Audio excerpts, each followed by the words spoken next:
Now I want to put the torque converter in, and a lot of people make mistakes when they install the converter. A lot of times they don't get it all the way in. They think they're all the way in, and they're not.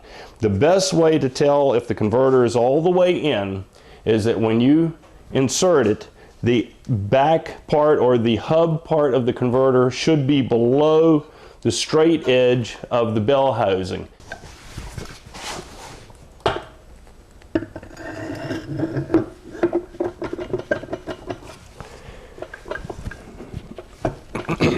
We'll just keep going back and forth, and let's see, that looks like that may do it. Let's take this yardstick, put it right across here, and as you can see, the hub of the converter is back behind the straight edge. Looks like I have about, at least 1/8 of an inch.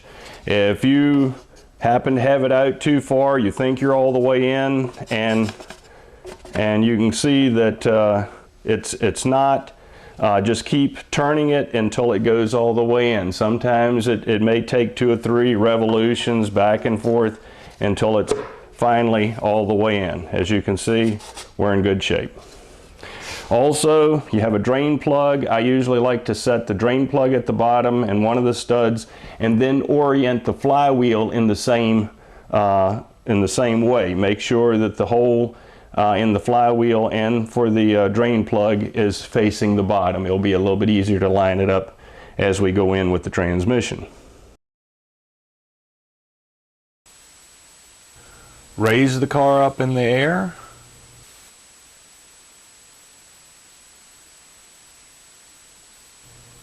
Slide the trainee under the car.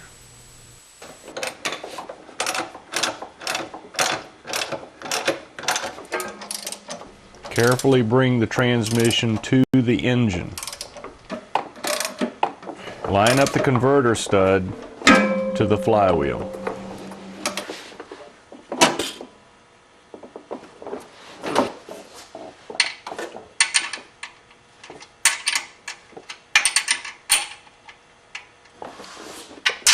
Tighten a couple bolts. Then be sure the converter studs are loose in the flywheel. If not, the converter is not all the way in the pump. Pull it out, fix it, try it again. Install and tighten the converter nuts.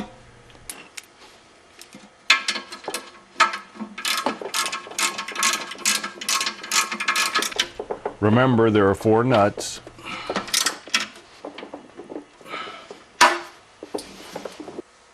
I temporarily installed the crossmember and the transmission mount. Did a test fit of the exhaust and the H-pipe. Took my time and bent some new cooler lines